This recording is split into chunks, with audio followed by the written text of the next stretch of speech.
반갑습니다. 고맙고요. 크게 내세울 만한 책도 아닌데 이렇게 관심을 가져주셔서 굉장히 고맙습니다.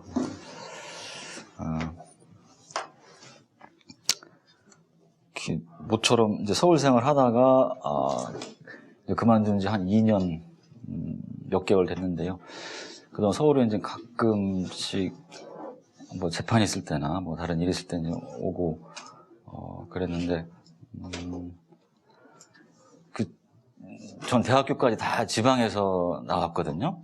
고등학교 졸업할 때까지 서울을 한 번도 못 와보고, 그래서 서울에 대해서 뭐 이렇게 동경을 하고 또 어떤 뭐 아까 촌놈의 주눅이랄까 뭐 그런 게 좀 있었는데 뭐 이제 검사 생활을 하면서 서울 생활하고 또 이제 외국에도 한번 갔다 오고 이렇게 거치면서 이제 서울은 내가 살 데가 아니다 이렇게 하고 딱 내려가서 이제 지방 생활을 하다 이렇게 오늘 올라오니까 뭐 서울이 전혀 부러운 게 없어요. 여기 와보니까 여기 뭐 건물도 으리으리하고 한데 뭐 부럽다는 생각보다 좀 부자연스럽다. 내가 이런 데서 일하거나 또 살지 않아서 참 다행이다. 뭐 이런 생각이 좀 들었습니다. 뭐 간단히 이제 이력을 말씀드리면 충북 청원에서 태어났고요. 뭐 책에도 썼지만 뭐 집이 그렇게 여유가 없었습니다. 소장농하면서 경제적으로 뭐 정서적으로 좀 힘들었고, 그것 때문에 이제 청소년기나 뭐 대학 때까지도 힘들었던 것 같아요. 그런 거 겪으면서 사법시험 공부를 하고, 그래서 이제 다행히 이제 시험은 됐습니다. 돼서 검사 발령을 받고 서울 남부, 공주, 그다음에 전주, 인천, 서울중앙에서 이제 검사하다가 그만뒀습니다. 뭐 책 제목이 검사 그만뒀습니다 하니까 먼저 검사 얘기를 먼저 하겠습니다. 그러니까 이 강연을 준비하면서 먼저 현재의 어떤 검찰에 대해서 얘기를 할 수밖에 없지 않을까 그런 생각을 하면서 가만히 한번 떠올려 봤습니다. 무슨 얘기를 할 수 있을까? 한번 가만히 이제 떠올려 보니까 세 가지가 이렇게 떠올랐습니다. 첫째, 백혜련 전 검사님. 그다음에 두 번째가 이제 벤츠 여검사. 그다음에 이제 세 번째가 지금 검찰하고 경찰하고 이제 그 수사권 조정. 그 세 가지가 떠오르더라고요. 그러니까 제가 추구하는 게 자연스러운 거니까 떠오르는 건 다 이유가 있는 거거든요. 그러니까 이것에 대해서는 얘기할 수밖에 없을 것 같고, 먼저 이제 백혜련 검사님, 전 검사님, 지금 이제 변호사 하시는데 그분하고 이 벤츠 여검사는 참 극과 극이라는 생각이 들었습니다. 한쪽은 이렇게 가고 또 한쪽은 이렇게 가고, 또 하나 통하는 게 이 백혜련 전 검사님이나 이 벤츠 검사나 이 검찰에서 굉장히 드문 사례입니다. 굉장히 드문 사례. 이 백혜련 전 검사님 그 얘기를 못 들으신 분도 있겠지만, 이분은 이제 검사를 그만두면서 검찰이 정치적으로 중립을 지키지 못한 거, 이것에 대해서 비판을 하면서 이제 검사를 그만뒀습니다. 근데 이전까지 검찰 역사상 검사가 자기가 몸담고 있던 그 검찰을 비판하면서 또 그것도 검찰의 가장 그 중요한 그 생명이랄까요? 존재 이유랄까? 그 바탕인 정치적인 중립성을 지키지 못했다. 독립성을 지키지 못했다. 이걸 비판하면서 그만둔 검사가 과연 있었나 싶어요. 거의 제가 알기로는 유일하지 않을까. 참 대단한 검사라는 생각을 합니다. 저도 뭐 그만둘 때 찍소리부터 그냥 조용히 나왔거든요. 그냥 뭐 기농검사다 이런 얘기만 나왔지, 뒤에 이제 책을 써서 이렇게 이제 노무현 대통령 때문에, 서거 때문에 그만뒀다 이렇게 뒤늦게 이렇게 얘기했을 뿐이지, 바로 그 현장에서 그 얘기를 하면서 그만두신 분은 정말 없거든요. 그러니까 굉장히 드물죠. 굉장히 드문 사례죠. 그러니까 이분이 절망을 느낀 게 뭐에 대해서 절망을 느꼈냐면은 그분이 이제 PD 수첩 사건을 그 얘기를 하더라고요. 그냥 그분이 이제 PD 수첩에 절망을 느꼈다 그 얘기를 들으면서 저도 그 PD 수첩 사건을 한번 다시 생각을 해봤습니다. 가만히 해보니까 이 PD 수첩 사건이 지금 이명박 정부 들어서서는 굉장히 어떤 굉장한 의미를 갖는 사건이다. 그런 나름대로 결론을 내렸습니다. 여러분들 아마 기억하실 겁니다. 지난 9월에 대법원에서 이제 무죄가 그 PD들에 대한 무죄가 확정됐을 때 MBC가 그 주요 일간지 1면에다가 사과 광고를 게재하고 그다음에 뉴스 데스크에 또 엄청난 그 사과를 했지 않습니까, 그죠? 저도 그걸 보면서 깜짝 놀라서 이제 제가 그 대법원 판결을 다 뽑아서 좀 읽어보고 그랬습니다. 다시 좀 앞으로 가서요. 그 PD 수첩 사건을 처음부터 좀 다시 이렇게 하나하나 짚어보면은 이명박 정부가 들어선 게 2008년 2월입니다. 그리고 미국과 그 쇠고기 수입 협상 해서 이제 그 협약을 체결한 게 2008년 4월이죠. 그 2달 정도 지나서 체결을 했습니다. 근데 그 내용이 뭐냐면 그 전에 미국에서 광우병이 발생을 해서 우리나라에서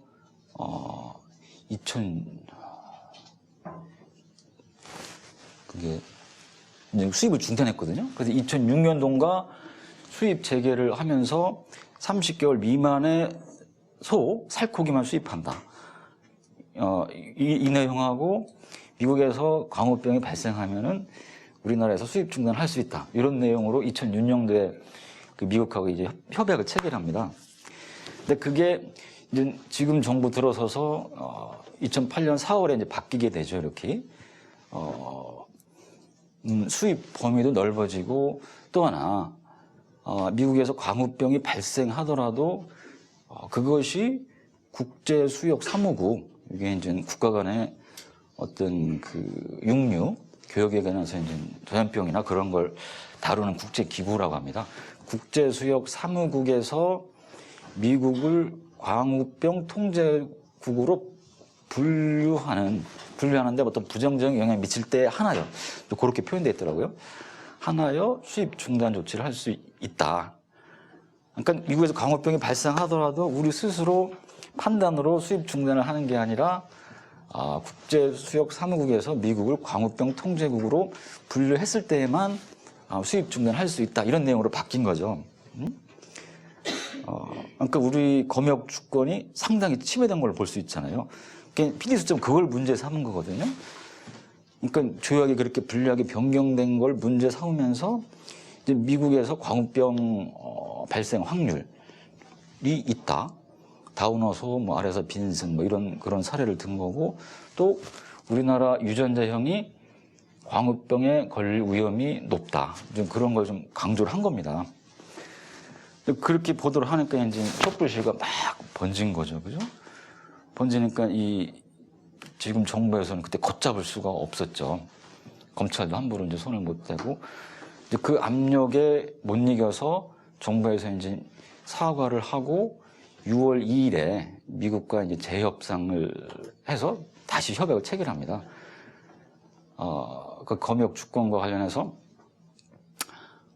국제 수역 사무국의 어떤 그 부정적인 미국을 광우병 통제국으로 분류하는 경우에 하나여 수입을 중단할 수 있다. 이 규정이 관세 및 무역에 관한 일반 협정 가트 거기에 보면은 우리나라 국민의 어떤 건강 안전에 위험이 생기면 수입 중단할 수 있다는 그런 내용이 있답니다. 그러니까 그걸 넣은 거예요. 가트 협정에 의해서 수입 중단 등의 조치를 할 수 있다. 그 내용이 새로 이제 6월 2일 재협상을 하면서 들어간 거죠, 그게. 이제 거기서 이제 일단락이 됐으면 좋은데, 이제 그 6월 20일경에 이제 농림식품부 장관이 이제 명예훼손으로 이제 고소를 한 거죠. 그때부터 이제 수사가 시작이 됐고, 그 이후에 이제 노무현 대통령에 대한 그 기록물, 그 사건에 대한 수사도 뭐 막 진행되고, 그러니까 이 정부에서 정부에 대한 비판, 언론의 이제 가장 중요한 기능이 정부에 대한 어떤 감시, 뭐 비판인데, PD 수첩, 그 PD를 고소하고 그 수사를 통해서 그 언론을 좀 이제 억누른 거죠. 이렇게 이제 쭉 지나다가 이제 중앙지방법원에서 1심 판결이 났습니다. 다 무죄로. 그 광우병 보도 내용이 다 허위가 아니다. 다 사실이다. 아까 말씀드린 뭐 다운어소나 뭐 이런 그런 것도 다 그런 가능성이 있다 하면서 이제 무죄를 선고했고, 2심에서도 검사의 항소를 이제 기각하면서, 다만 2심에서는 이제 한국인이 광우병에 걸릴 확률이 높다. 그 다음에 다운어소, 아래서 빈슨, 이 부분에 관한 보도는 허위라고 이제 인정을 했어요. 허위이지만, 어떤 그, PD수첩의 그 보도가 전혀 아주, 아무런 근거 없이 한 것도 아니고, 이건 국가의 어떤 정책에 관한 공익적인 사안이기 때문에, 명예훼손 여부에 대해서는 좀 더 엄격히 봐야 한다. 그래서 명예훼손의 어떤 고의가 없다. 이렇게 해서 무죄를 선고했고, 대법원에서도 지난 9월에 이제 2심 그대로 이제 받아들인 거죠. 그러니까 어떻게 보면은 검역 주권이 제한된 거를 우리 PD수첩이 보도함으로써 다시 어느 정도 찾은 거거든요. 그다음에 이제 그 과정에서 이제 미국의 광우병 확률, 우리나라 사람들의 광우병 걸릴 확률, 이게 이제 약간 과장됐을 수 있는데, 그건 어떻게 보면 주변적인 그 사항들입니다. 가장 중요한 문제에서 PD수첩이 태클을 걷고, 그게 내용을, 협상 내용을 바꾸지 않았습니까? 굉장히 중요한 역할을 한 건데, 오히려 MBC는 사과 광고를 하고 참 그렇게 했는데, 이제 스스로 알아서 그렇게 한 건지 어쩐지 몰라도, 어떤 지금 정권과의 관계에서는 계속 언론이 이렇게 억눌리는 그런 상황이 지금도 되고 있다. 그러니까 2008, 2009, 2010, 2014년 지났죠, 그죠? 4년 동안 이 PD수첩 그런 걸, 또 KBS 정영주 사건 그런 걸 통해서 계속 언론이 제 기능을 못한 거죠. 그런 의미에서 PD수첩은 상당히 의미를 갖는 사건이라고 생각을 합니다. 그러니까 아까 백혜련 검사님 얘기하다가 이제 이렇게 하는데, 이 백혜련 검사님도 PD수첩 그 사건에서 절망을 느꼈다. 그렇게 얘기를 했거든요. 그런 의미에서 이 PD수첩은 상당히 의미를 갖는 사건이다. 그런 말씀드리고, 이제 벤츠 검사, 이것도 굉장히 드뭅니다. 이제 검찰에 근무하지 않은 분들은 검사들 상당수가 그런 어떤 음성적인 거래를 하는 게 아니냐 이렇게 이제 생각할 수도 있는데, 제가 10년 조금 넘게 이제 검사를 했거든요. 근데 제 주변에서는 거의 그런 사례가 없었습니다. 물론 그런 거는 있었어요. 이제 초임 때 이제 회식을 하게 되면은 부장이 이제 자기가 아는 스폰서 데려와서 이제 그 사람한테 이제 저녁을 좀 사게 하고 뭐 그런 건 있었는데, 그것도 얼마 지나니까 다 없어지더라고요. 그리고 저도 골프를 검사 때 배워서 조금 쳤습니다. 한 5번, 6번 이제 필드에 나갔는데 다 내 돈 내고 간 적은 한 번도 없었습니다. 근데 그게 싫더라고요. 그래서 이제 2005년도부터인가 앞으로 절대 골프는 치지 않겠다. 이제 그런 결심을 했고, 지금까지 그 결심은 지키고 있고요. 또 변호사 하니까 골프 치자고 하는 사람, 쳐야 된다 이렇게 하는 얘기는 많이 듣는데, 뭐 제가 이제 100일 출가에 생제생활까지도 한 사람인데 제가 골프를 쳐도 되겠습니까? 하여간 그런 스폰 개념이 좀 있긴 했지만, 지금은 이제 골프 스폰도 거의 없어진 걸로 알고 있습니다. 그러니까 이 벤츠 검사 또 그랜저 검사 사건으로 그런 게 이 검찰에 일반화되어 있을 거다. 그런 의심은 좀 하지 않았으면 좋겠습니다. 실제 상당수의 검사들이 열심히 청렴하게 사는 분들이 많거든요. 좀 문제가 있다면은 어떤 정치적인 독립성, 좀 민주주의에 대한 어떤 믿음, 그다음에 일반 시민들에 대한 어떤 애정 이런 것들이 좀 부족한 건 있을지 몰라도 어떤 뒤에서 이제 부정하게 거래하고 그런 거는 아주 드뭅니다. 네. 그리고 다음에 이제 검찰하고 경찰 수사권 조정 이건 항상 얘기가 나왔었죠. 계속 나오다가 지난번에 한번 결실을 봤습니다. 형사소송법이 이제 개정이 돼갖고 내년 1월부터 시행되는데 그 전에는 경찰은 검사의 지휘를 받아서 수사를 할 수 있다 이렇게 돼 있었습니다. 근데 실제 현장에서는 경찰들이 검사 지휘 안 받고 다 수사를 개시하고 진행을 했거든요. 그러니까 수사가 어느 정도 진행된 다음에 검사의 지휘를 받고 했는데, 그러니까 옛날 형사소송법에서는 지휘를 받아서 이제 수사를 해야 되기 때문에 원칙적으로는 개시할 때도 지휘를 받아서 해야 되는 거죠. 그러니까 현실하고 법이 안 맞았던 건데 요번에 이제 법이 바뀌어서 이제 경찰도 수사 개시 진행권이 생겼습니다.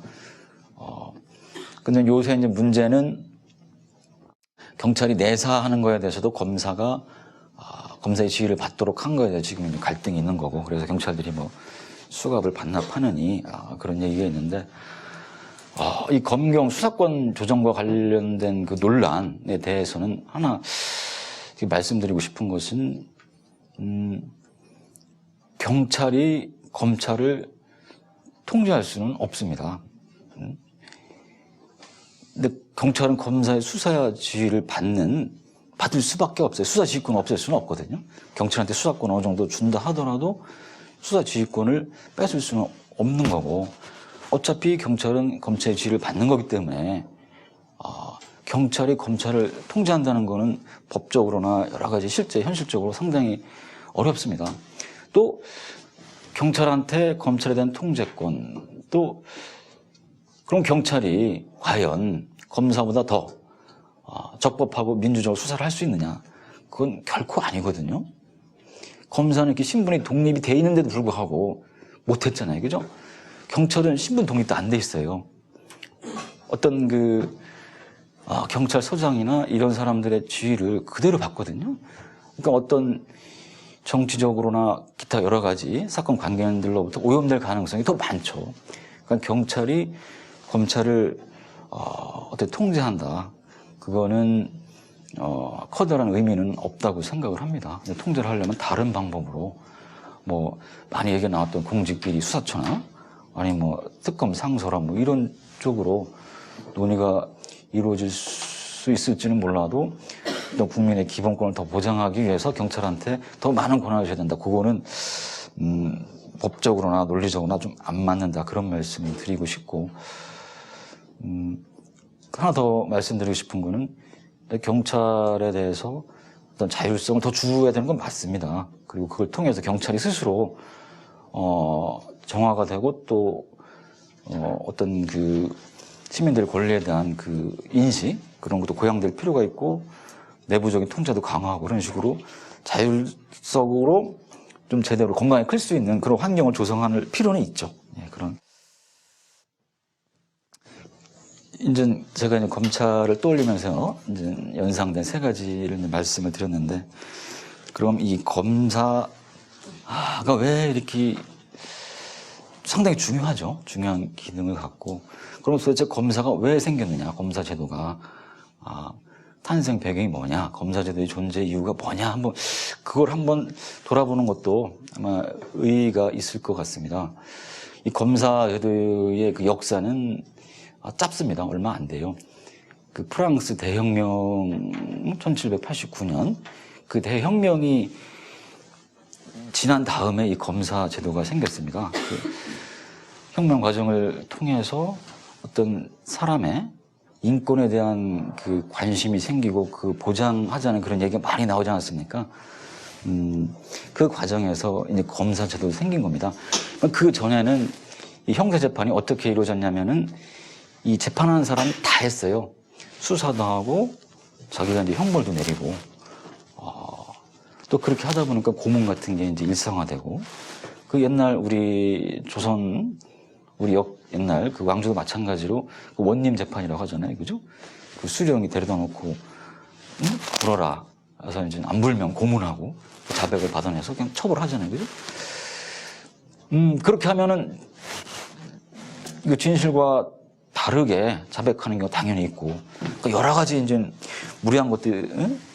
부작용이 생기게 되겠죠. 이제 그런 거에 대한 반성으로 이 재판, 권에서 이 수사하고 이 기소 권한, 소추권을 분리해서 그걸 검사한테 준 거예요. 그게. 그러니까 이제 재판기관은 자기들이 수사하고 싶어도 못하고, 재판을 하고 싶어도 검사가 기소를 하지 않으면 재판을 못하는 거예요. 그러니까 그런 권능을 가진 검사 제도를 둔 이유는 아까 말씀드린 대로 하나의 기관에서 수사하고 재판을 다 할 때 생길 수 있는 인권 침해, 고문 같은 거, 또 불합리하게 재판을 받는 그런 것을 방지하기 위해서 이제 검사 제도가 생긴 거예요. 그러니까 가장 중요한 거는 인권 보장입니다. 이제 검사에서 가장 중요한 거는 수사의 권능도 중요하지만 가장 중요한 건 그 탄생 취지나 배경은 그 인권 보호거든요. 근데 과연 우리의 역사를, 우리 검찰의 역사를 볼 때 이런 검사의 탄생 배경이 갖고 있는 그 검사의 취지가, 검사 제도의 취지가 제대로 반영이 됐느냐. 우리나라에 검사 제도가 도입된 것은 1894년 가보개혁이 있고 그 다음에 1895년에 이제 검사직제라는 그 법령이 공포되면서 이제 도입이 됐습니다. 근데 이제 이 검사 제도라는 게 아까 말씀드린 대로 프랑스 대혁명을 통해서 생겨난 서구 문물이고, 그러니까 우리 몸에 잘 안 맞죠, 그죠? 빌려온 옷을 입으려니까 잘 안 맞는 어떤 기본적인 한계도 있고, 우리가 이제 검사 제도 도입한 후에 일제 식민 경험을 하고 전쟁을 겪고 독재 정권의 어떤 그런 지배에 있었고 어떤 계속 어려움이 있었지 않습니까? 그러니까 이런 어떤 서구 문물이라는 근본적인 한계, 또 우리 역사적 한계로 인해서 검사 제도가 제대로 자리 잡을 어떤 그 기회가 한 번도 없었던 거죠. 그러니까 계속 논란이 되어왔고, 그럴 기회가 한 번 있었던 것이 이제 민주정부가 들어섰을 때, 김대중 그 노무현 정권, 그때 잠시 이제 스스로 설 수 있는 기회가 있었는데 그러지 못했고 다시 정권이 바뀌면서 다시 옛날로 또 돌아간 거죠. 우리 이제 검찰청 법에 보면은 이렇게 되어 있습니다. 검사에 대해서 그 직무를 수행할 때 공무원은 다 국민 전체에 대한 봉사자고, 그 봉사자로서 정치적 중립을 지키고 주어진 권한을 남용해서는 안 된다. 검찰청법에 이렇게 돼 있어요. 그러니까 검찰에서 가장 중요한 거는 정치적 중립하고 권한을 남용해서는 안 된다는 거거든요. 근데 지금까지 한 번도 검찰이 제대로, 물론 일반 형사 사건에서는 정의를 구현하고 피해자의 피해를 구제하는 그런 기능을 했는지는 몰라도 정치적으로 중요한 사건에서는 정말로 올곧게 검찰권을 행사한 적이 거의 없지 않나, 그런 생각을 합니다. 한번 좀 더 구체적으로 한번 보겠습니다. 먼저 이승만 정권에서 지난 1월에 제가 신문을 떡 봤더니, 저는 한겨레 신문을 이제 봅니다. 검사 때 이제 한겨레 신문을 봤는데 10년 하면서 저 말고 한겨레 신문 보는 검사는 제가 딱 한 명밖에 못 봤어요.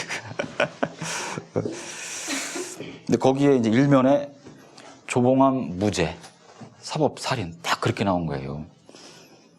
그걸 딱 보면서 참 법조인으로서 참 스스로 자신을 이렇게 돌아보게 만들더라고요. 사법 살인입니다. 사법 살인. 이 국가기관, 또 그다음에 법을 다루는 이 국가기관에서 사람을 죽인 겁니다. 사법 살인. 그 조봉암 사건, 그게 뭐냐면은 저도 그때 그 기사를 보고 좀 이제 조금 공부를 했는데, 이분이 이제 진보당 당수였었어요. 그래서 57년인가 그 3대 대통령 선거에 이제 출마를 해서 30%의 득표율을 얻었어요. 그때 부정선거가 한참 할 때인데도 높은 지지율이죠. 거기서 이제 위기감을 느끼고 이승만 정권에서 58년인가 이제 총선 4달을 앞두고서 이 사람을 이제 기소를 합니다. 죄명이 국가보안법 위반하고 간첩죄. 국가보안법 위반 내용은 뭐냐 하면은 민주당이 강령히 우리 헌법 질서에 반한다. 북한에 동조한다. 이렇게.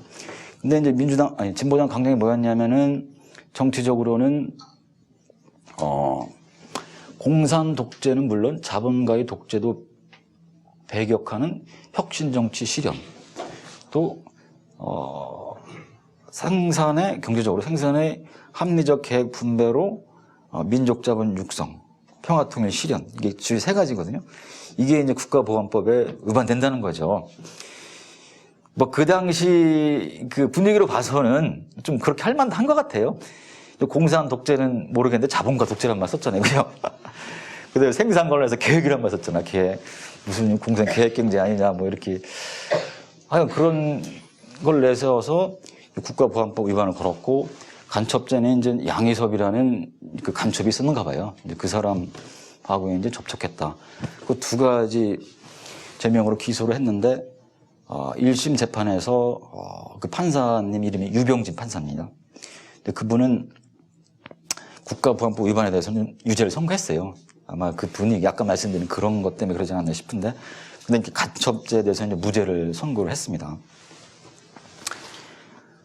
그분은 이제 그 무죄를 선고한 것으로 인해서 그 다음에 이제 판사 제2임명에서 탈락했습니다. 근데 그 판결 선고로 인해서 그분은 지금까지도 이제 그 추앙을 받는 분입니다. 그러니까 항소심에서는 간첩죄 무죄 부분도 뒤집어갖고 다 유죄를 하고, 그때도 대법원에서도 이제 항소심에서 다 유죄하면서 사형 선고를 했거든요.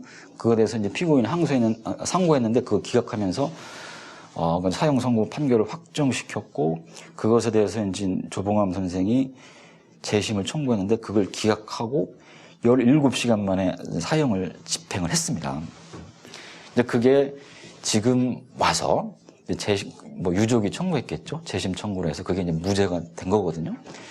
근데 무죄를 선고하면서 이제 지난번에 대법원에서 전원 합의체 판결을 하면서, 그때 진보당 강령은 자본주의 이 체제의 모순을 사회민주주의에서 극복하려 한 거다.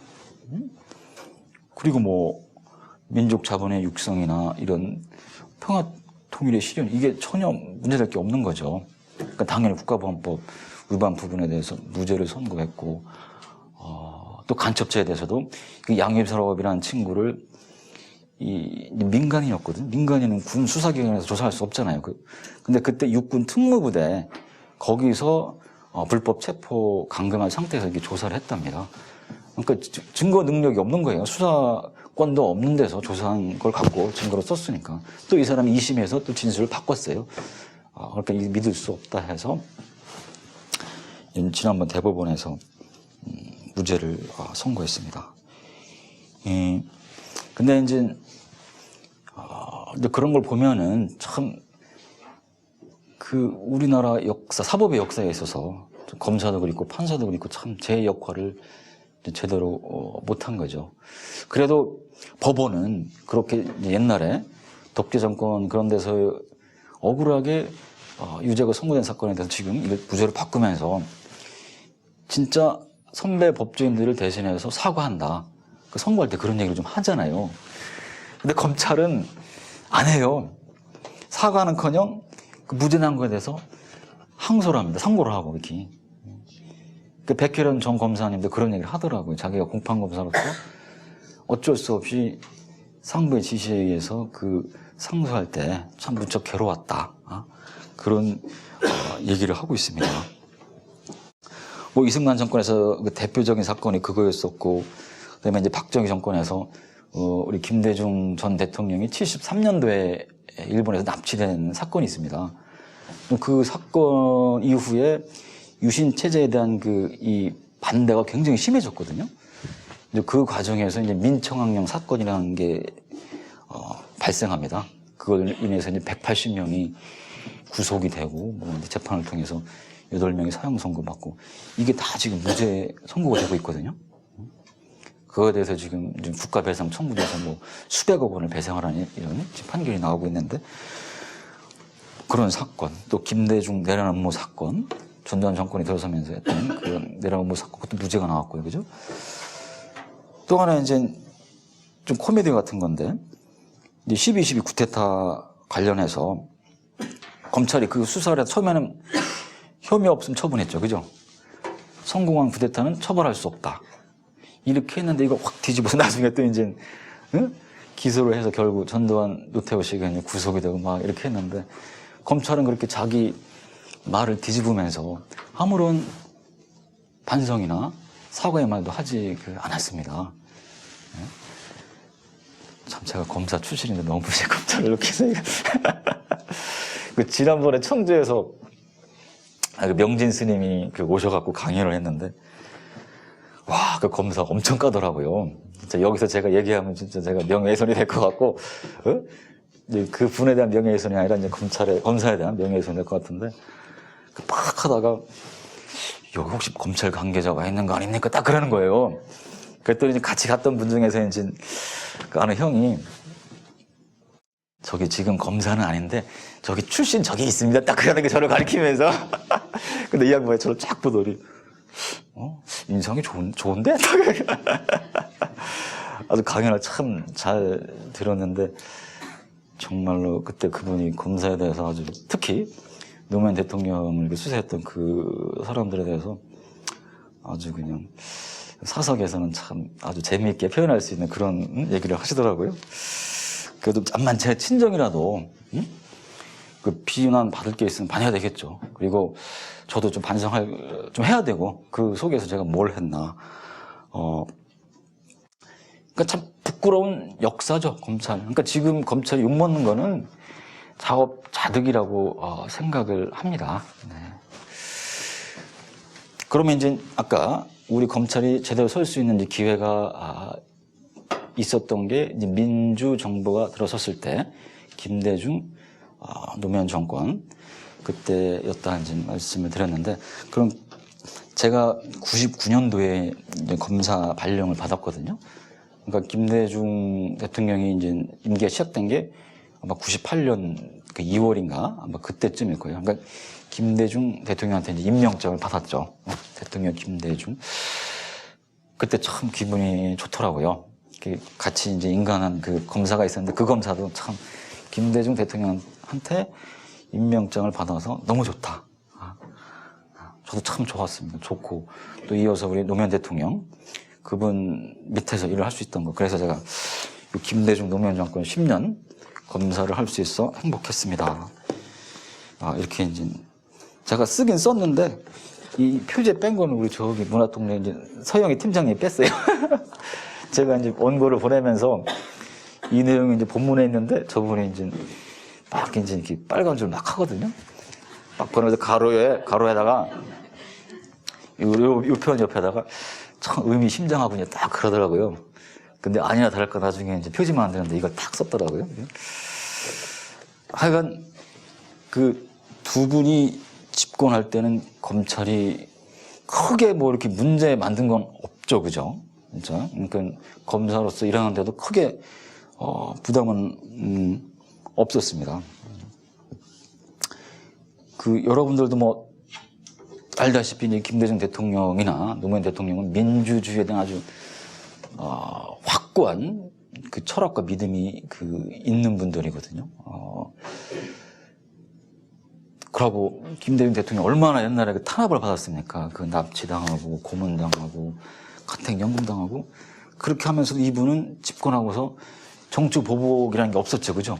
다 전두환, 노태우 다 사면시키고 다 어떤 그 국민 화합을 위해서 애를 썼던 분이고,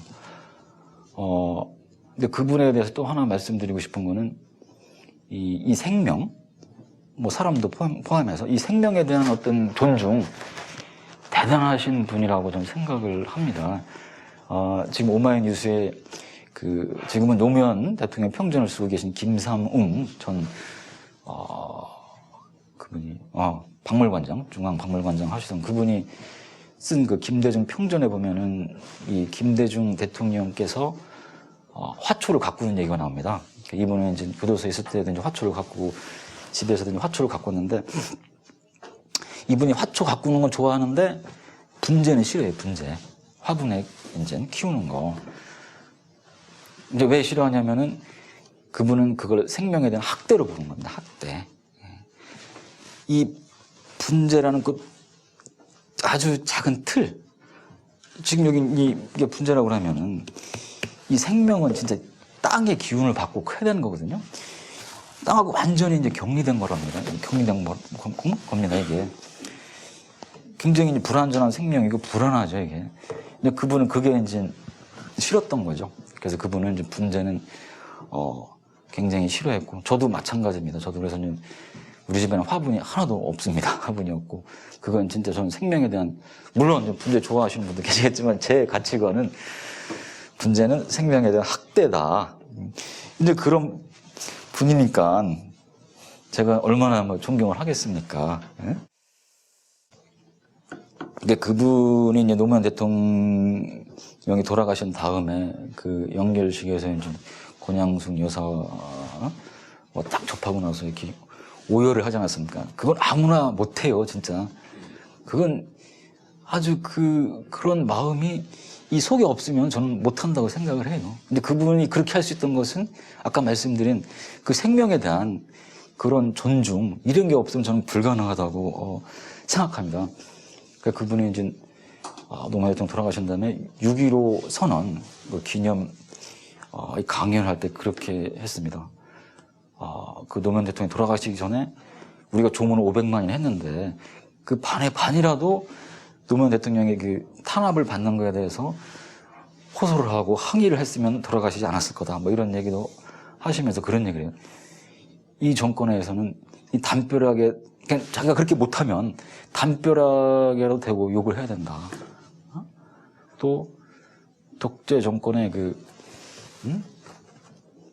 저는 벼슬 내서는 안 된다. 이런 말도 했거든요.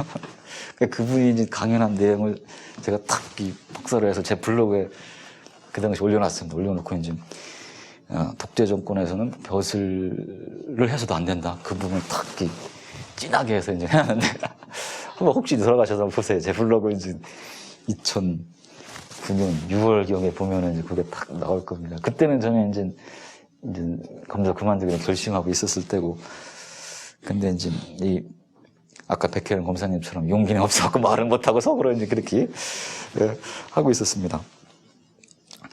하여간 이 김대중 대통령 들어선 그 정권 하에서 검찰하면서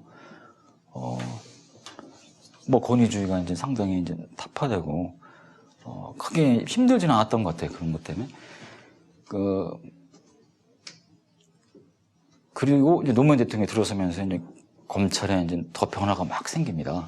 이 검찰이 굉장히 이제 권위적이었습니다. 그 상징이 뭐냐면은 이제 지방 검찰청에서 근무를 하는데 이제 대검에서 검사장이나 이제 검찰총장이 이제 지도 방문을 합니다. 그러면 이제 이 방문한 검찰총장이나 이제 검사장한테 이 검찰청 직원들이 다 인사를 하거든요. 그러면 그 지도 방문을 온 검사장은 그 검사장실에 딱 있고 이 복도에 일렬로 그 서열순으로 쫙 씁니다. 차장검사, 일부장검사, 이부장검사, 또 평검사 그 기수 같은 나이 순으로 쫙 써서 들어가갖고 딱 인상하고 검사 오은 건 딱 이렇게 완전 군대식으로 그렇게, 그게 아마 옛날 군사 독재 시절에 막 그렇게 관행이 생겼던 것 같습니다. 그게 근데 없어졌어요. 그게 없애라. 그게 김대중 대통령 때인지 노무현 대통령 때인지 모르겠는데 하여간 그게 없어졌어요. 없어졌고, 또 저 지금 넥타이도 안 메고 왔는데 저 어르신을 메고 싶고 죄송합니다. 노무현 대통령 때는 이제 넥타이도 매지 마라. 쓸데없이. 그래도 검사들 다 매더라고요. 진짜 보면은 안 매는 사람 한 열에 둘? 그래도 다 매더라고요. 매고 지금 변호사 하면서도 법정에 들어갈 때는 물론 이제 매는데요. 밖에서는 안 매거든요. 근데 변호사도 마찬가지예요. 열에 한 8명 다 매요. 그러니까 넥타이가 무슨 권위의 어떤 상징이라도 되는 것처럼 이렇게 생각을 하는 것 같습니다.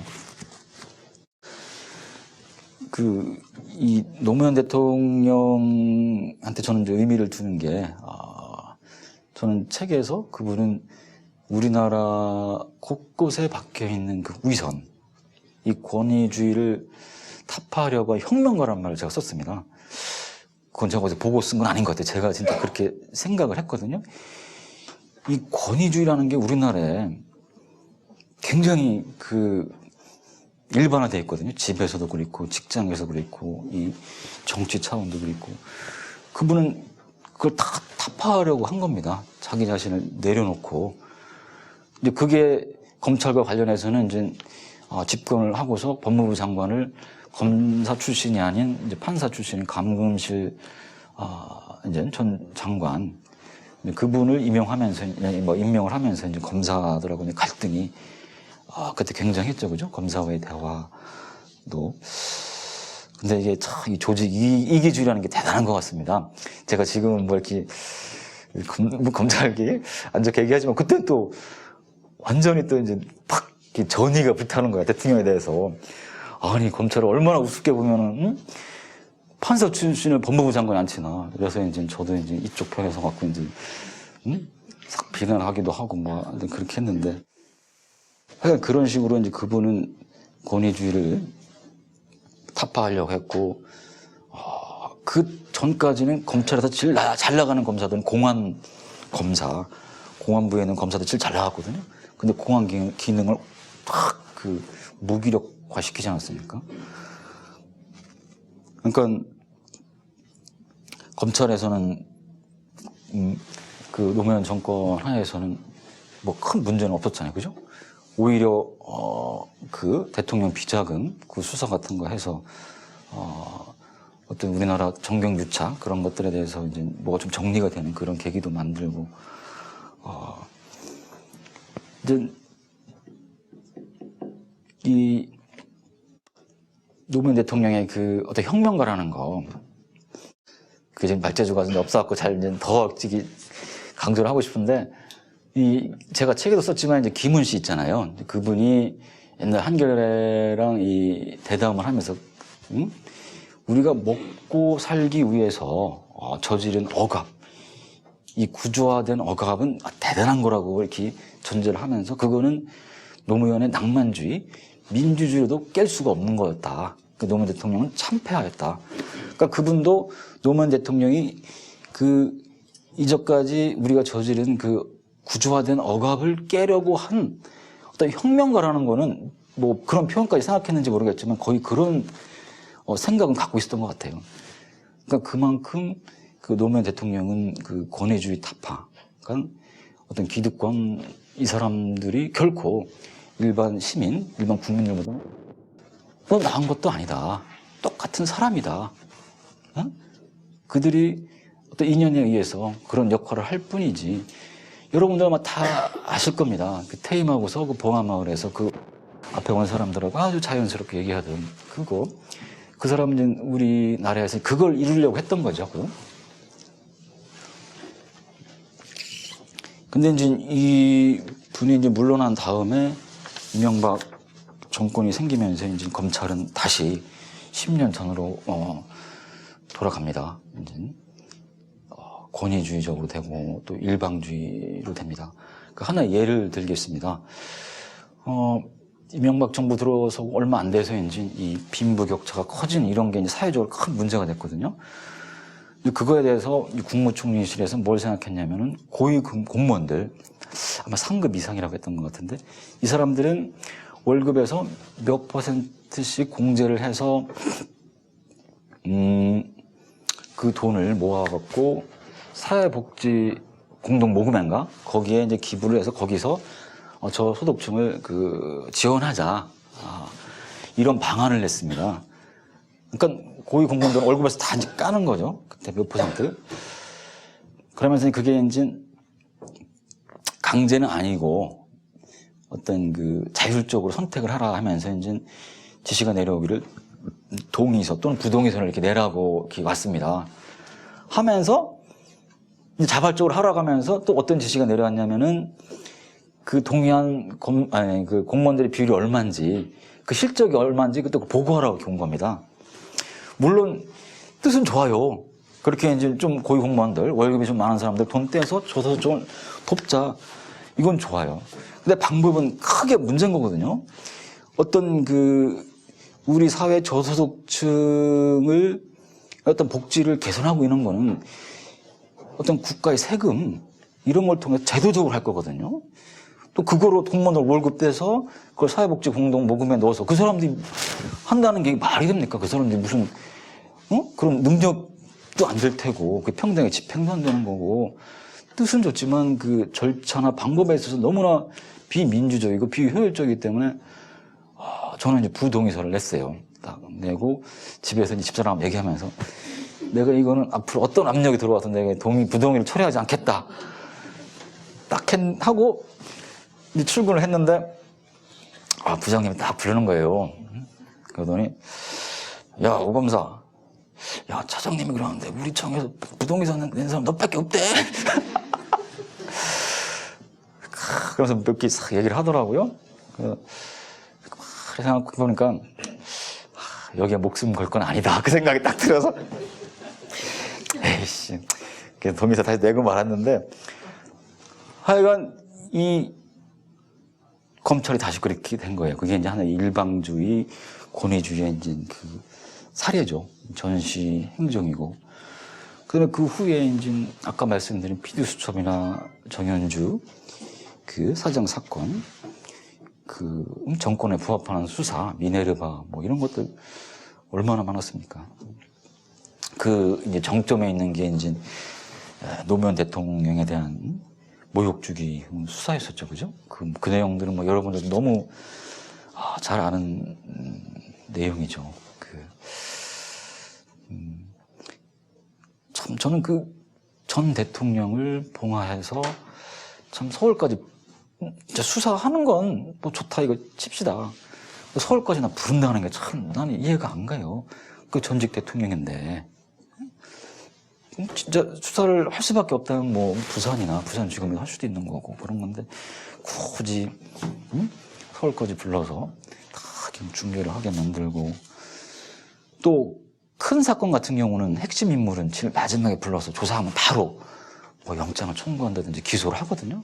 근데 그렇지 않았잖아요. 그죠? 얼마나 모욕을 주고 참 그렇게 했습니까? 참 그 사람들은 아까 그 명진 스님이 말씀하신 대로 그냥 뭐도 불가능한 사람들 이제 맞습니다. 그 사람들 참. 네, 이제 검사 얘기는 한번 좀 정리를 해보겠습니다. 이제까지 한 번도 제대로 선 적이 없었다. 저도 책임을 느낍니다. 그 문제점은 이제 4가지로 이렇게 한번 정리를 해봤습니다. 첫째, 정치적으로 중립을 지키지 못한 거, 정권이 예속됐다는 거.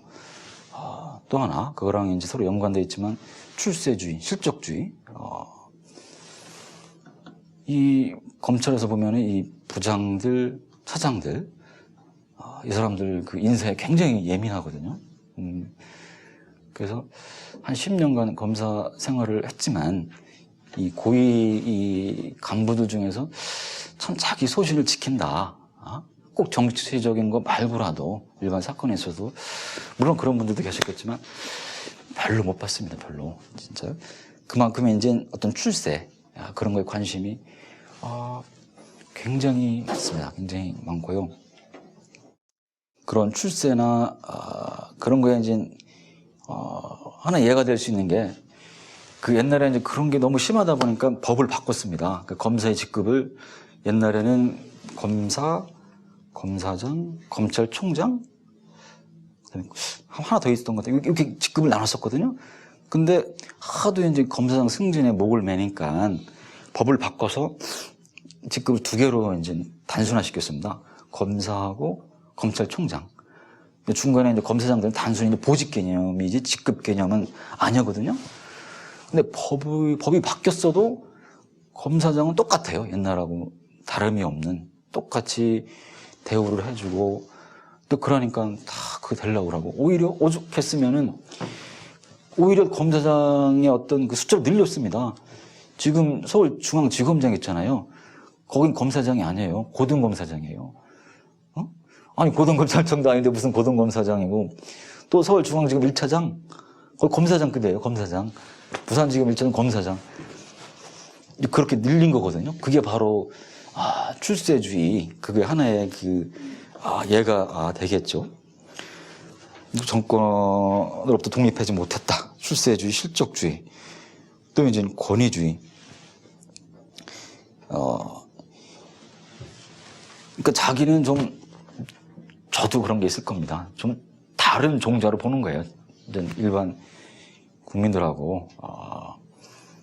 그게 이제 검사뿐만 아니라 그 법조인들 상당수가 그런 것 같아요. 이 법조인들의 기득권이라는 게 얼마나 강하냐, 또 스스로 느끼는 그 기득권에 대한 그 안정감이랄까? 그런 게 굉장히 강합니다. 예를 들자면은 꿈속에서 저 같은 경우도 사법시험 합격한 게 취소되는 꿈을 꿉니다. 그럼 꿈속에서 얼마나 서글픈지 몰라요. 야, 그 시험을 다시 봐야 돼. 그러니까 스스로도 굉장히 대단하게 생각하는 거야, 이게. 그러니까 변호사가 돼서도 그런 꿈을 꾸더라고요, 이게. 그러니까 이 사법시험 합격이라는 이 기득권이 엄청난 거야. 이 무의식에 완전히 박히는 거야, 이게. 그러니까 저는 참 검사는 그만두고도 변호사는 지금 못 그만두는 거 아닙니까? 참, 이게 얼마나 대단한 기득권인가 싶어요. 자, 근데 그런 꿈이 저만 꾸는 게 아니더라고요. 다른 사람들도 꾸더라고요. 얘기 들어보니까. 그러니까 그 정도니까 이 권위주의가 상당히 있죠. 그러니까 어저께인가 이제 점심 때 이제 변호사들끼리 같이 이제 밥을 먹는데 이제 이 변호사 업계도 굉장히 이제 어려워지거든요. 내년에 이제 로스쿨생들이 막 쏟아지면은 더 어려워지고 그러면서 이제 변호사 직업에 대한 어떤 회의를 막 얘기를 했어요. 하다가 그래도 머리가 아파도 변호사가 낫지. 육체 노동하는 것보다 변호사가 낫지. 머리 아픈. 그러니까 그래도 머리 쓰는 직업이 육체 노동을 하는 직업보다 낫다는 이런 생각이 확 잡혀 있는 거예요. 그게 권위주의적인 거죠, 그게. 그래도 저는 할 말이 좀 있습니다. 저는 그때 농사 짓는다고 하고 검사 그만두고 가서 이제 흙도 만져보고 했으니까. 근데 제가 경험해 보니까 이제 이게 흙 만지고 땀 흘리고 이게 그렇게 해야지 행복하다는 그 느낌이 드는 것 같아요. 그런 권위주의. 세 번째 문제고, 네 번째가 이제 검찰 만능주의입니다. 검찰 만능주의. 검찰이 이 우월감이 굉장하거든요. 그러니까 가장 기본적인 건 수사하고 공소제기 유지거든요, 이거. 근데 더 하려고 그래요. 옛날에 보면은 그 자녀 안심하고 학교 보내기 운동이 있지 않았습니까? 국민들한테 홍보하기 굉장히 좋은 거죠. 그 자녀 안심하고 학교 보내기 그 운동하면서. 근데 문제는 검찰이 해서는 안 될, 꼭 할 필요가 없는 것들을 막 한 거예요.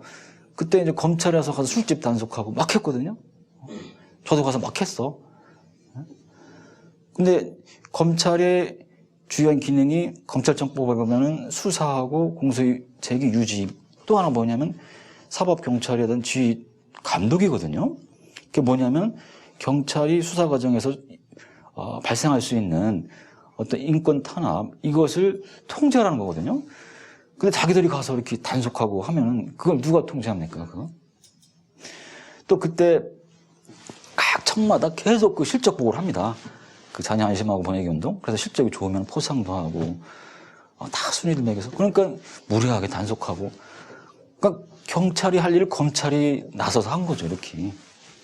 응? 그건 결국 검찰이 국민한테 그냥 잘 보이기 위해서. 근데 진짜 어떤 사회 정의나 어떤 그런 것보다는 국민에 대한 홍보 차원에서 한 게 아닌가.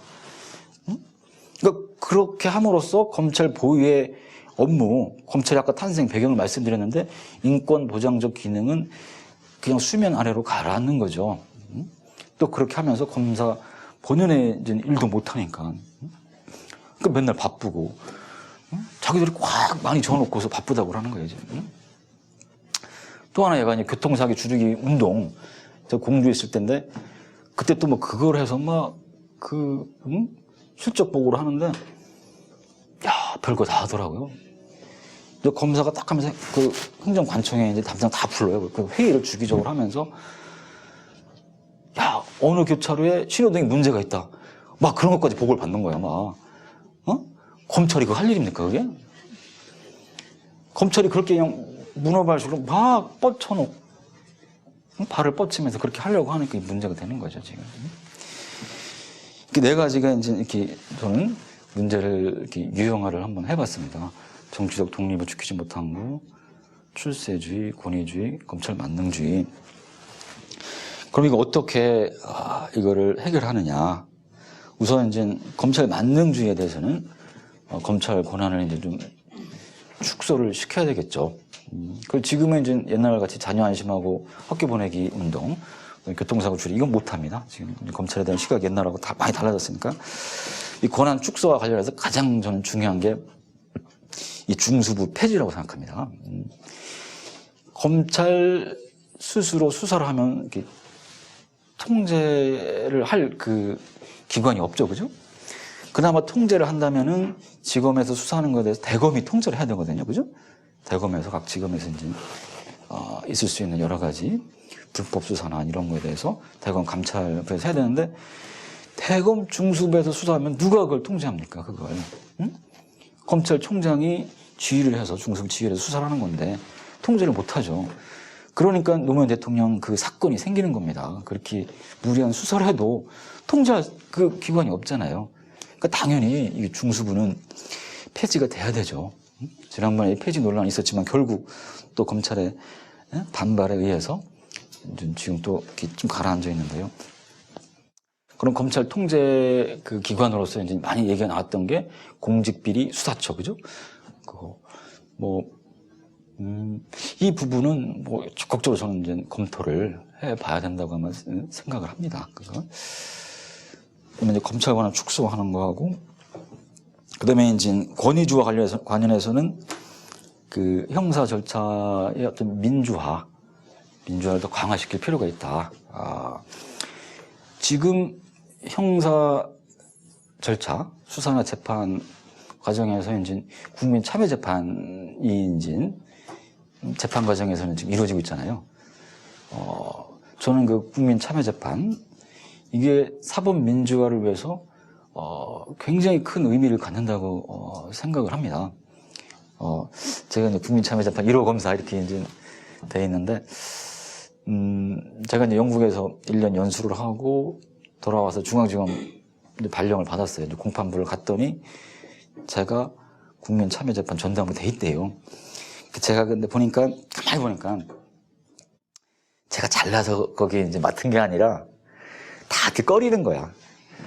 꺼리고 외부에서 이제 오는 전입 검사가 있으니까 저를 그냥 시킨 거야. 그리고 또 외국도 갔다 왔다고 하니까. 그래서 저는 그냥 시키면 하자 해서 이제 나름대로 공부도 하고 또 이제 검찰에서 이제 미국도 보내줘 갖고 뉴욕 가서 이제 미국 배심 재판도 다 보고 이렇게 했습니다. 하고 검찰 내부 준비 같은 것도 이제 열심히 하고, 그래서 이제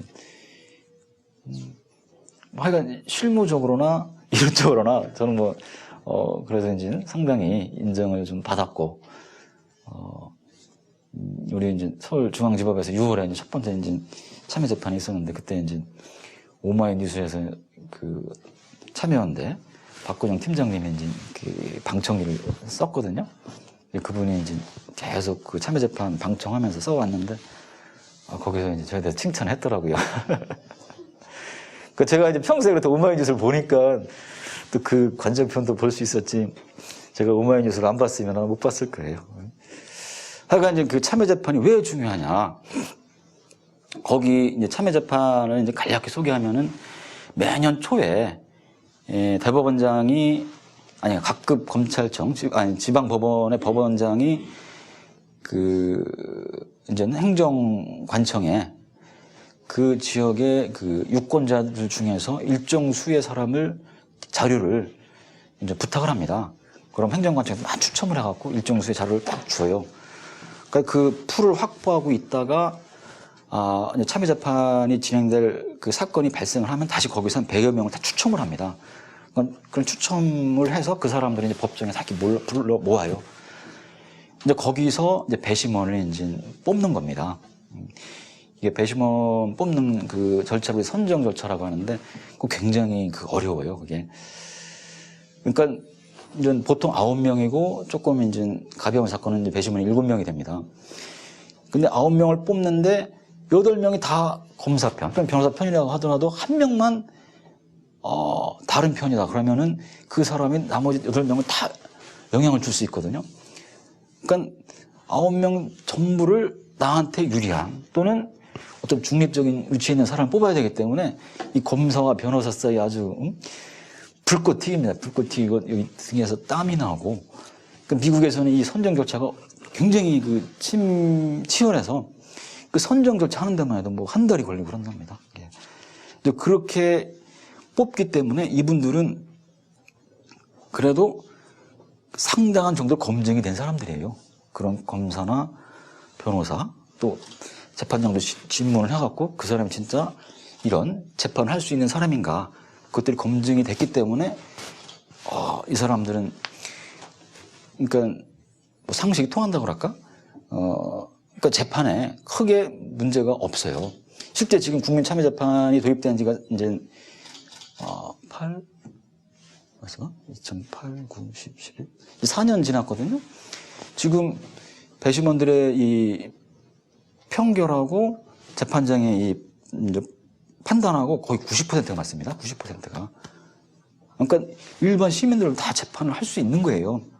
그리고 모의 재판할 때 저희가 이제 그 배심원들이 평의하는 거 그거를 녹화를 해서 이제 봤거든요. 근데 굉장히 열심히 합니다. 논점 하나하나마다 하나에 대해서 돌아가면서 한번 쭉 얘기하고 그러면서 이제 논점 정리를 다 하거든요. 그러니까 굉장히 합리적이에요. 이게. 그러니까 어떤 유무죄의 판단을 하는 데 있어서도 이 배심원들이 직업법관 못지않다. 그 더 중요한 거는 민주적인 측면에서 이 검사나 변호사는 이 배심원들을 설득을 해야 되거든요. 그러니까 지금까지 권위주의적으로 해서는 설득이 안 되죠. 오히려 속으로 욕만 이제 굉장히 먹겠죠. 그러니까 용어도 쉽게 써야 되고 그렇게 하면 설득이 안 되죠. 그 과정을 통해서 이 검사나 변호사 또 판사도 마찬가지예요. 여기가 우월한 입장이 아니거든요. 배심원하고 똑같이 판단하는 입장이 있거든요. 자기들도 권위적으로 할 수가 없어요. 그러니까 법조인들의 잘못된 권위가 쫙 내려앉는 거죠. 내려앉으면서 시민하고 이렇게 같아지는 거죠. 국민참여재판은 그런 측면에서 굉장한 의미가 있는 겁니다. 그래서 어떤 사람들은 이 배심재판이 민주주의의 극치다.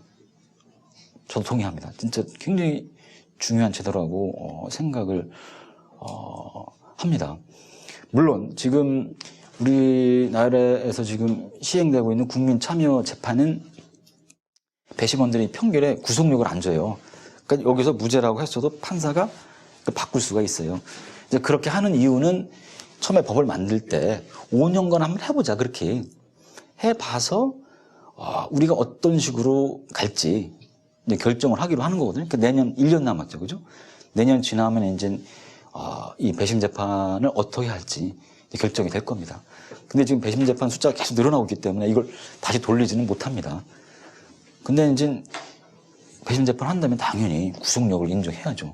근데 이 사람들 구속력을 인정하면은 그때부터는 우리 이 사법 이 구조, 사법 질서가 엄청 바뀝니다.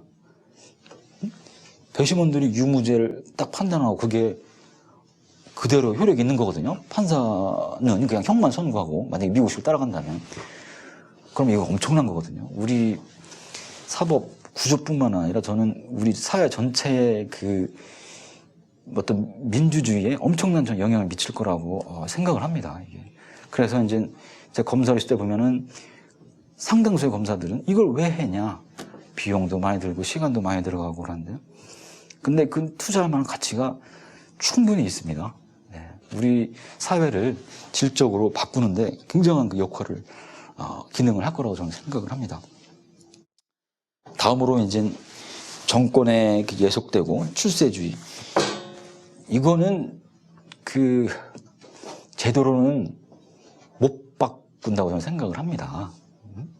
제도로 한만 바꿔도 검찰총장을 대통령이 임명할 수밖에 없는 정치 체제 하에서는 그 총장이 정권의 눈치를 보지 않을 그런 우리가 합리성을 기대하기 상당히 어렵거든요. 또 그런 사람은 임명도 안 할 테고. 지금 우리나라 역사가 뭐 극명하게 보여주잖아요. 그죠? 지금 뭐 한상대 검찰총장님, 저랑도 인천에서 제 차장님으로 모시고 그때 참 호탕하시고 그랬었는데 딱 취임하면서 취임사에서 뭐라 그랬어요? 좌익 세력 척결 막 그랬죠, 그죠? 참 저는 우리 검찰총장이 취임하면서 그런 말보다 진짜 과거의 잘못된 역사에 대해 참회하고 권위주의를 타파하겠다. 진짜 민주적으로 검찰을 운영했다. 이런 총장이 참 와야 되거든요. 근데 그건 참 어떤 개인한테 기대하기는 상당히 어렵죠. 결국 그건 뭐냐? 방법은 민주적인 정권을 수립하는 방법밖에 없다고 생각을 합니다. 지금 이 정권 하에서 우리가 극명하게 보고 있잖아요. 그 집권자를 잘못 선택하면 어떤 문제점이 생기는지. 그러니까 가장 중요한 거는 뭐 우리 사회 전반이 다 마찬가지지만 검찰도 대통령을 누구를 뽑느냐 이게 이제 굉장히 중요하다고 생각을 합니다. 네, 이제 검찰에 대한 얘기는 여기까지 이제 하고요. 제 개인적인 얘기를 좀 이제 해보겠습니다. 제가 이제 노무현 대통령 돌아가시면서 이제 검사는 이제 그만뒀는데 이제 검사를 그만두겠다는 생각은 뭐 그때 든 건 아닙니다. 그 전부터 저는 그런 생각이 좀 있었습니다. 아까 이제 시골에 지금 사는 얘기도 했지만, 이렇게,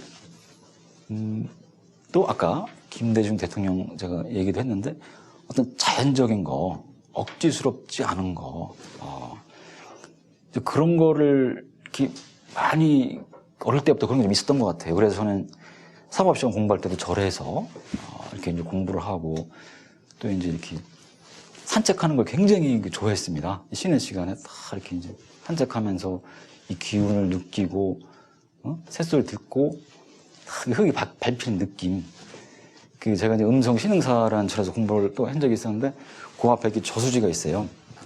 그 저수지 반대편에 이제 산이 이제 병법처럼 쫙 펼쳐져 있는데, 그걸 이제 보면서 감상을 하고 있는데, 뭔가 이렇게 기척이 느껴져요.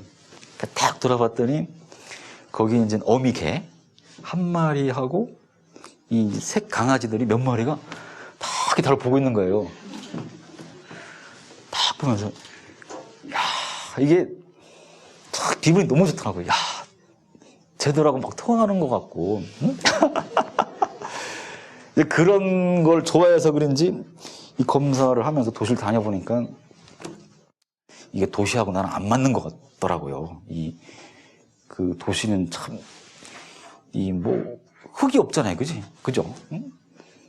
자연이라고 하는 건 변화거든요. 변화. 도시에서는 변화가 없어요. 자연은 근데, 응? 잎이 났다가 뭐 지고 이런 변화. 그게 생명의 본 모습인데 도시에서는 그걸 못 보잖아요. 그래서 이제 검사하면서, 2002년도부터인가 계속 이제 조그맣게 이제 주말농 정도 해오고, 2005년도에는 이제 변산공독차에 휴가 때 가서 4박 5일 동안 일도 하고, 또 이제 더 이상 미뤄서는 안 되겠다 해서 이제 검사 그만두기 직전에는 서울 생태 귀농학교도 다니고 막 했거든요.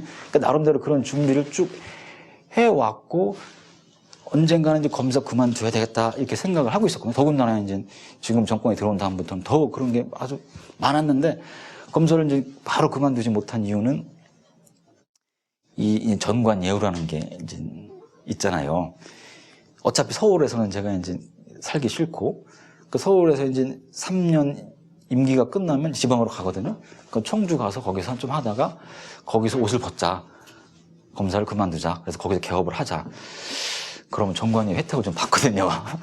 근데 그런 생각을 딱 하고 있었어. 좀 비겁하지만. 근데 진짜 하기 싫었거든요, 서워서.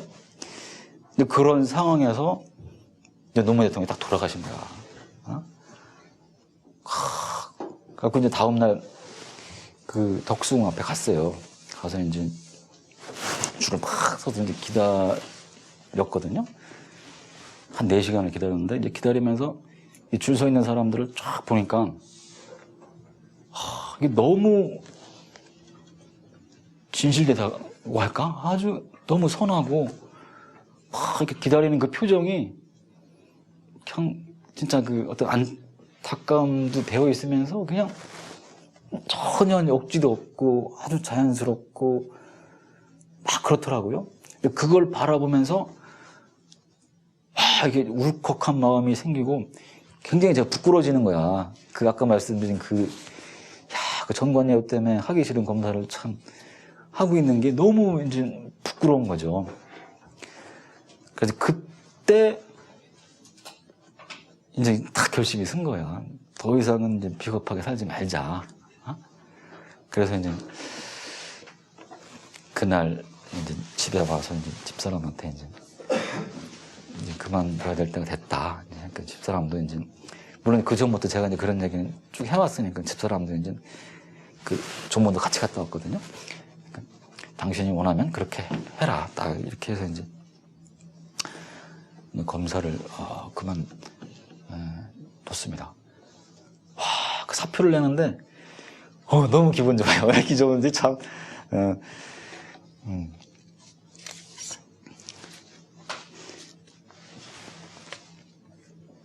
그러고 이제 검사를 그만두고 이제 그래도 청주 가서 이제 개업을 하려고 이제 그 생각은 했었어요. 저도 가장이잖아요, 그죠? 저도 있고 애들도 있고. 근데 집사람이 딱 그러는 거야. 쉬어라. 당신 그동안 고생했으니까 쉬어라. 그래서 이제 당신 하고 싶은 농사도 한번 줘보고 그 행제생활도 한번 해봐라. 얼마나 고마워요, 참. 그래서 이제 바로 개업 안 하고 전북 부안에 있는 변산 공동체 가서 3주간 농사 짓고 또 경북 문경의 정토수련원에 이제 그 100일간 출가해서 이제 행자 생활을 했습니다. 그러니까 솔직히 제가 이제 검사 그만둔 건 크게 내세울 게 못 됩니다. 그죠? 원래 이제 그만두려고 했었던 건데 그만둔 거니까 하려면 이제 변호사까지 다 그만뒀어야지 이제 이렇게 의미가 있는 건데 하나 좀 그때 이제 평가를 해달라는 거는 그래도 바로 개업 안 하고 조금 그렇게 몇 개월 있었으니까 그거는 좀 평가를 좀 해 주십시오. 그거는. 예. 근데 변산 가서 이제 솔직히 저한테 쉬운 게 아니었거든요. 책을 읽어보시면 알겠지만은 이제 클 때 집에 뭐 굉장히 어렵고 어머니에 대한 어떤 보상 그런 심리 그런 거를 다 겪으면서 시험을 합격했고, 뭐 집에 재산 물려받은 것도 없고, 근데 이제 검사 그만두고 이제 농사 짓고 행정생활하면 이제 생계에서 벗어나는 거잖아요. 그리고 그렇게 갔다 오면 변호사 영업이 될지 안 될지도 모르고, 그때 제가 그렇게 한다는 거 어떤 변호사가 딱 그러더라고. 어디다 적이라도 올려놓고 가라. 니 그냥 가면 잊혀진다. 그렇게 갔다 오면은 변호사 영업 안 된다 그 얘기죠. 근데 이왕 버리기로 했는데 제가 그렇게는 못 하겠더라고요. 이왕 버린 거 좀 제대로 한번 버려보자 해서 그렇게 안 하고 이제 딱 갔는데 그래도 굉장히 불안하더라고요, 이게. 나중에 진짜 다시 이제 복귀하면 변호사 제대로 이제 될지. 근데 이제 그 시간 지나니까 그것도 이제 익숙해지고 이제 변산 가서 농사를 짓는데 이제 거기서 이제 생활 중에 말씀드리고 싶은 거는 거기 이제 생태농을 철저히 이제 지키는 데입니다. 짧게 하겠습니다. 시간이 많이 지났네요. 이 생태농은 뭐냐면은 여러분들 유기농은 많이 들어보셨을 거예요. 생태농은 아마 좀 생소할 수도 있는데 비료, 화학 비료, 농약 안 쓰고요. 그다음에 진짜 생태농은 테이프든 이제 사람 또 다 제가 만들어 쓰고 비닐도 안 쓰고 더 근본적인 이제 생태농은 석유를 연료로 쓰는 농기계까지는 안 쓰는 적이에요. 진짜 어렵죠, 그죠? 이렇게 하는 분들이 거의 없어요. 근데 있긴 있어요, 그분들이. 근데 이제 변성 공동체가 그래요, 실제. 근데 거기는 이제 경운기는 쓰더라고요. 근데 그 앞에 거는 다 안 해. 비닐까지도 안 써, 다 이렇게. 그런 생태농 경험하고 거기서 이제 이제 수수밭 막 풀을 베고서 이제 잠시 쉬면서 그 할머니가 바로 옆에서 도덕밭에서 일을 하고 계셨거든요. 근데 그 할머니가 허리가 이렇게 굽어서 이제 걸으면 막 피는데 그 전날 볼 때는 언제 이렇게 피나 싶었는데 다음날 보는 그냥 다 핀 거예요. 우리끼리 이제 이렇게 막걸리랑 맥주를 마시면서 할머니를 불렀죠. 근데 할머니가 막 오시면서 이제 더덕을 이만큼 갖고 오셨어요. 딱 오셔갖고 이제 맥주 한잔 시원하게 드시는데 제가 볼 땐 70은 된 것 같아요.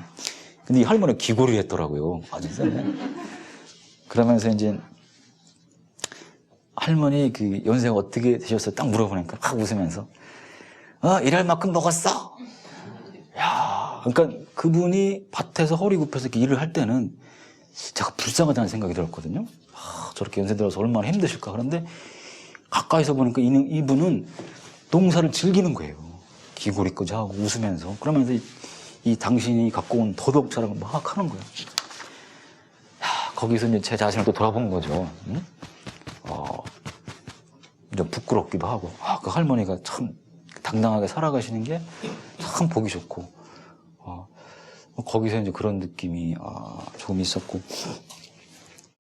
이제 100일 출가 하면은 외부랑 완전히 차단됩니다. 편지, 신문, 잡지, 전화, 뭐 아무것도 못 해요.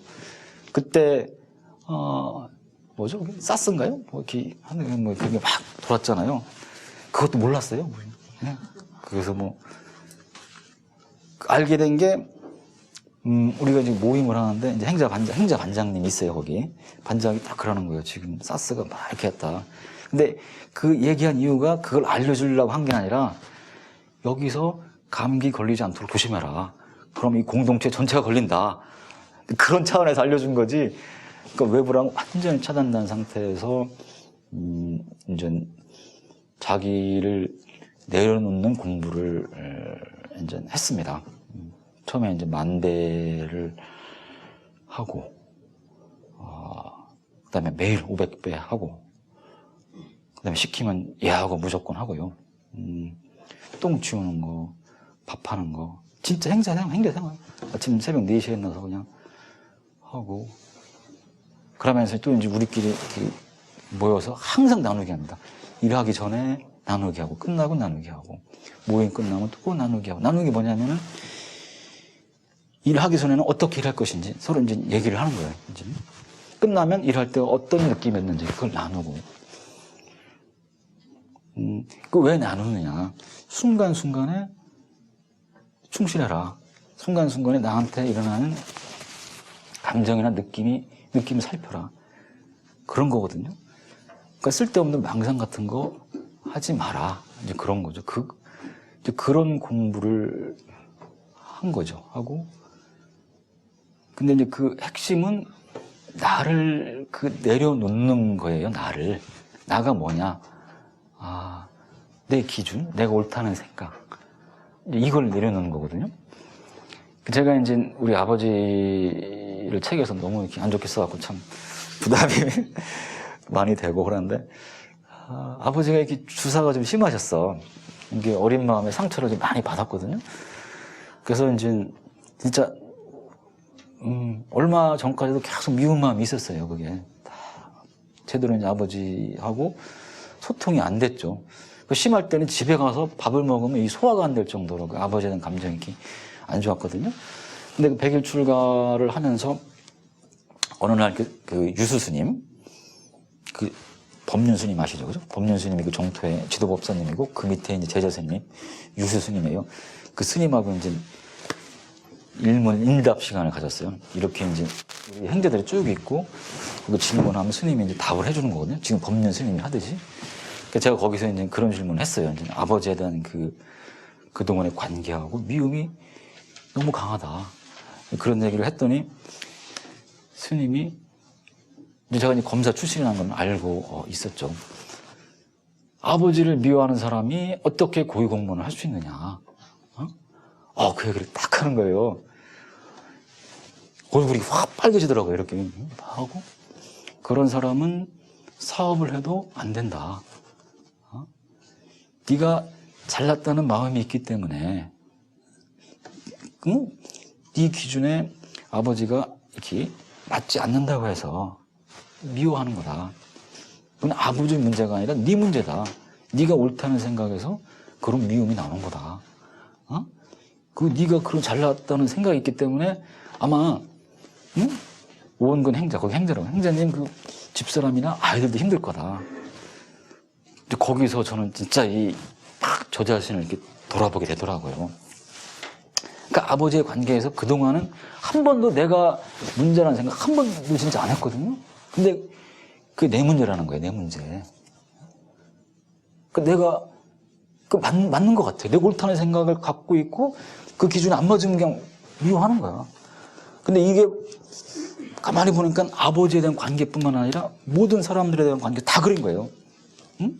사람 만나면서 내 마음에 안 들면 미워하는 거야. 내 기준을 갖고. 응? 근데 그 사람이 살아온 조건에 비춰보면 또 그렇게 할 수밖에 없는 거거든요. 그걸 이해를 해야 되는데 내 기준만 요구하는 거죠. 그러니까 내 기준에 안 맞으면 미워하고 바뀌길 바라는 거예요. 안 바뀌죠. 나도 안 바뀌잖아요. 그죠? 근데 상대방이 바뀌겠어요? 응? 거기서 이제 그 유수 스님이 참회를 하라. 부모님에 대해서 참회를 해라. 그래서 이제 그때부터 이제 참회의 기도를 이제 시작을 했죠. 지금도 이제 하고 있고, 100일 출가 마치고선 집에 나가서 이제 아버지한테 삼배도 올리고, 많이 그 아버지에 대한 마음이 많이 이제 유연해졌습니다. 그래서 아버지에 대한 관계뿐만 아니라 사람들에 대한 관계에 있어서도 이렇게 많이 이렇게 부드러워졌습니다. 그러니까 나를 내려놓는다. 내가 다 알 수는 없잖아요, 그죠? 그래서 이제 우리가 불경에 보면은 금강경도 그렇고 여시 아문으로 시작합니다. 내가 이와 같이 들었다. 부처님이 이렇게 말씀하시는 걸 내가 이와 같이 들었다. 그러니까 부처님이 이렇게 말씀하셨다가 아니라 부처님이 이렇게 말씀하시는 것을 내가 들었다. 그러니까 나는 이렇게 들었다. 그러니까 내가 말하는 게 그대로는 아닐 수 있다 이거죠. 내가 본 부처님의 말씀이다. 어떤 사람이 객관적인 진실을 그대로 다 알 수 없다는 것을 거기서 보여주는 거죠. 근데 불교는 그거거든요. 제가 아는 불교는 어차피 내가 다 알 수 없다는 걸 아는 거. 이게 부처님의 가르침이라고 저는 공부를 했고 지금 그거를 이제 수행을 하면서 구체화시키고 있거든요. 그 명준 스님 얘기를 한 번 더 하면은 이분이 이끌고 있는 모임 이름이 단지 불회거든요.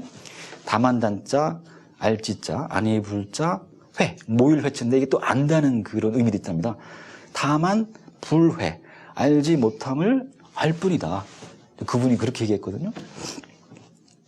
그러니까 내가 다 알지 못하는데, 알 수가 없는데 어떻게 내 기준을 강요하냐 이거죠. 내 기준을 내려놔야죠.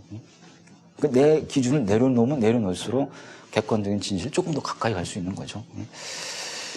지금 그런 공부를 하고 있습니다. 그래서 올해 종토불교대학에 들어가서 이 법륜 수능 강의 화요일 저녁마다 한 번도 안 빠지고 열심히 들어서 이제 개근상을 타게 됐습니다. 이번 주 일요일에 이제 졸업식을 합니다. 아이고. 내년에 다시 대학원 과정에 또 들어갈 거고요. 또 텃밭 농사 나름대로 또 열심히 짓고 있습니다. 이렇게 가서 흙을 밟고 흙 냄새 맡고 흙소리 듣고 그렇게 살면서 진짜 나름대로 행복하게 지내고 있습니다. 진짜 우리 책 뒤에다가 이제 버리고 나니 행복했습니다. 이제 검사 버리고 행복했고요. 또 진짜 버린 거는 내가 옳다는 생각, 내 기준, 나 자신이 옳다는 생각, 어떤 기득권.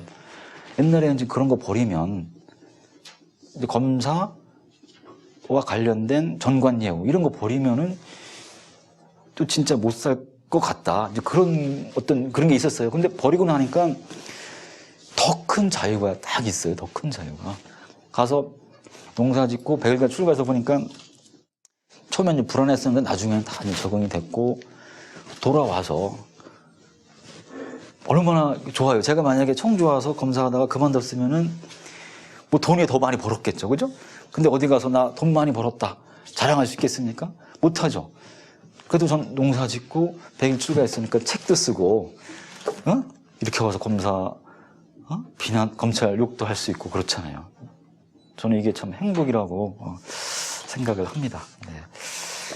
네, 여기까지 저희 얘기는 마치겠습니다. 예, 고맙습니다. 뭐, 이렇게 질문하실 거 있으면 이렇게. 안녕하세요. 책을 4시간 만에 읽었어요. 네. 되게 쉽게 읽을 수 있도록 쓰신 것 같은데 읽으면서 좀 인상 깊었던 게 저는 배심원 제도에 관한 내용이었거든요.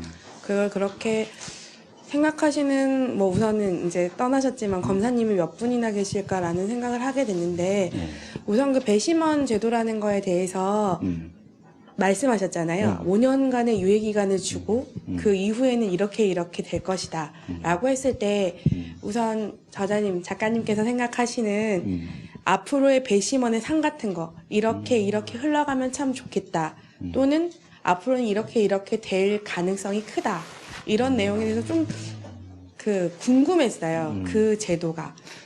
네, 한 사람으로서. 네, 행복한 책을 읽게 해주셔서 감사합니다. 예.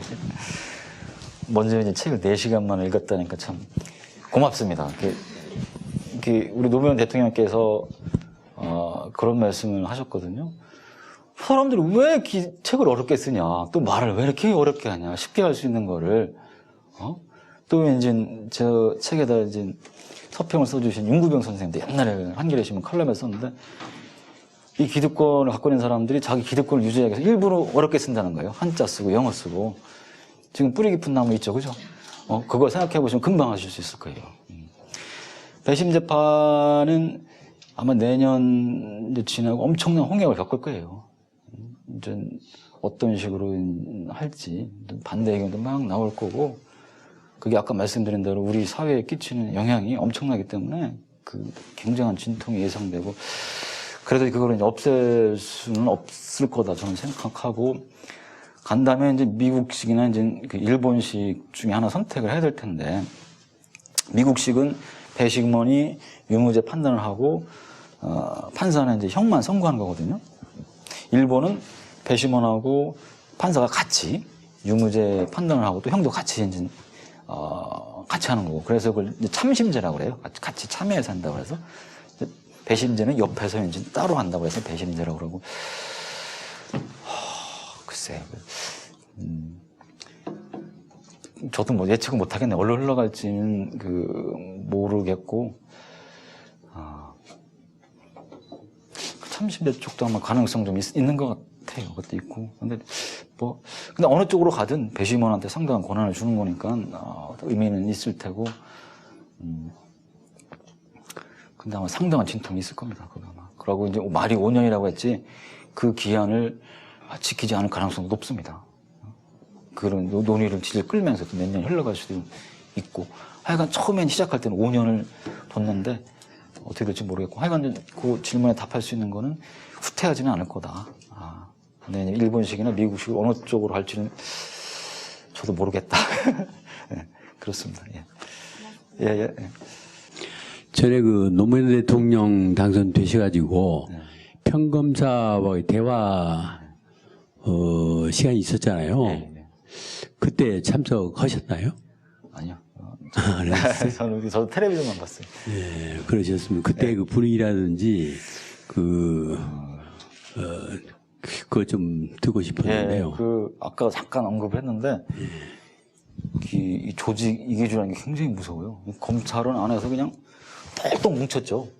이제 그거 하기 전에 각 검찰청별로 평검사 회의를 개최해서 뭐 가서 어떤 질문을 할 건지 다 미리 토의를 했거든요. 다 토의하고 이제 그런 사전에 작전 계획을 수립했군요. 다 했죠. 다 했어요. 그리고요. 어떤 질문을. 그리고 그 변산 내 네. 그 공동체 네. 그 윤구병 씨가 지금 하고 있는 거죠? 선생님은 지금 잠깐 물러나시고 아, 그러세요? 네. 지금 제자분 네. 이제 그 김희정 선생님이 지금 하고 있어요. 그런데 거기 어떤 연유로 해서 참여하시게 되셨어요? 옛날에 그 윤구병 선생님이 잡초는 없다 그 책 쓰셨죠. 그거 보고서 이제 갔어요. 가고 그게 인연이 돼서 이제 그때 변산 공동체도 갔었고 그때 또 이제 제가 행제생활은 정토 수련은 그때도 같이 갔어요. 그때. 근데 공교롭게 퇴직하고 또 변산 공동체 가고 또 정토 수련은 가고 다 그렇게 돼버렸네요. 그러니까 저는 책에도 썼지만 평생 소원이 농사 짓는 거고 불교 수행입니다. 그게 이제 변호사를 이제 그만둘 때 이제 아마 그게 이루어질 것 같아요. 그게. 변호사 업무도 지금 하시는가요? 네, 하고 있습니다. 줍니다, 변호사가 주고.